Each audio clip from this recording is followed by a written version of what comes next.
ঘন চিনি যাকে বলা হয় মিষ্টি বিষ আমদানি নিষিদ্ধ হলেও মিথ্যা ঘোষণায় চট্টগ্রাম বন্দর হয়ে টনে টনে দেশে ঢুকছে প্রাণঘাতী এই রাসায়নিক, যা সহজে মিলছে দেশের বিভিন্ন এলাকায়।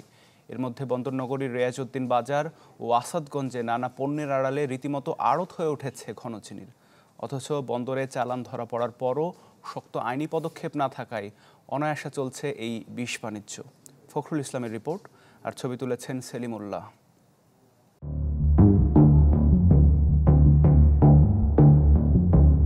চট্টগ্রাম নগরের রেয়াজউদ্দিন বাজার।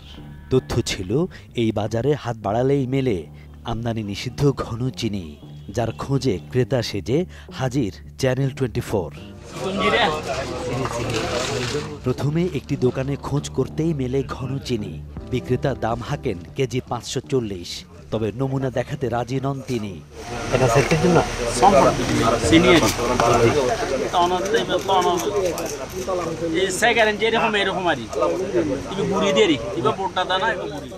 বারবার অনুরোধের পর আরেকজন সামান্য নমুনা দেখালেও দর দেন 490।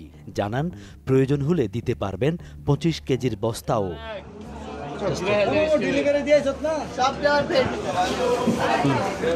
তবে এর বাইরে লুকোচুরিও কম নয়।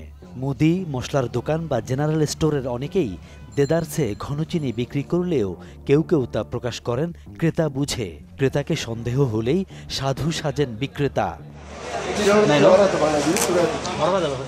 কেবল এখানেই নয়, ঘনচিনিতে সয়লাব, আসাদগঞ্জ আর আনসার ক্যাম্প মার্কেট সহ বিভিন্ন বাণিজ্য কেন্দ্র। সেখানে কেউ কেউ স্বীকার না করলেও কেউ দেন ঘনচিনি থাকার তথ্য। অবশ্য দাম কেজি প্রতি 460। তথ্য বলছে এই দুটি এলাকা রীতিমতো ঘন চিনির আড়ত। তবে চট্টগ্রাম দিয়ে আনা হলেও বেশিরভাগ আমদানিকারকই ঢাকার। মানে এক বস্তা নিলে ফকুর ভাই কত মানে কেজি পড়ে? 11,500 কেজি বলতে 400। সম্প্রতি চট্টগ্রাম বন্দর দিয়ে আসা প্রায় 100 টনের ঘনচিনির দুটি চালান জব্দ করে কাস্টমস। সোডা অ্যাশ ঘোষণায় একটি চালান আনে ঢাকার এইচপি ইন্টারন্যাশনাল, আর পলি অ্যালুমিনিয়াম ক্লোরাইড ঘোষণায় আরেকটি আমদানিকারক এসপি ট্রেডার্স। তাদের বিরুদ্ধে বিভাগীয় ব্যবস্থা নেওয়া হলেও হয়নি মামলা, ফলে তৈরি হয়েছে লঘুদণ্ডে পার পেয়ে যাওয়ার সুযোগ। ইতিপূর্বে 2015 সালে ঘনচিনি আটকের অপর একটি ঘটনাও চাঞ্চল্যের জন্ম দিয়েছিল। যারা এই আমদানি নিষিদ্ধ পণ্য আমদানি করছে তাদের বিরুদ্ধে কাস্টমস অ্যাক্ট অনুযায়ী যে অর্থদণ্ড এবং বাজেয়াপ্তকরণের বিষয়টা আমরা সবসময় করে আসছি।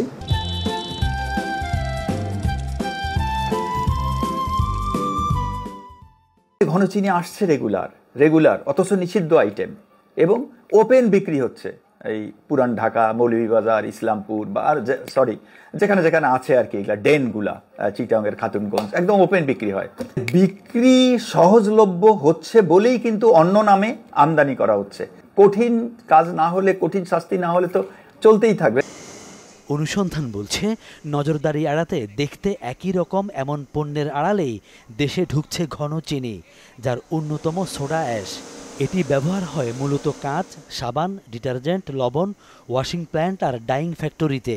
বন্ডেড প্রতিষ্ঠানগুলো নানা শর্ত মেনে সোডা অ্যাশ আমদানি করলেও তার অপব্যবহার করছে অসাধু আমদানিকারকরা।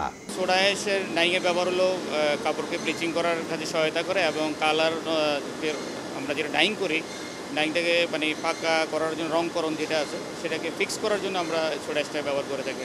আমাদের যেহেতু বন্ডেড ফ্যাক্টরি বিজারের ভিতরে, আমরা সোডা অ্যাশটাকে আমরা এলসির মাধ্যমে আমরা এনে থাকি বাইরে থেকে। চিটাগাংয়ে ধরেন 40টা ওয়াশিং প্ল্যান্ট আছে ইপিজেটের বাইরে।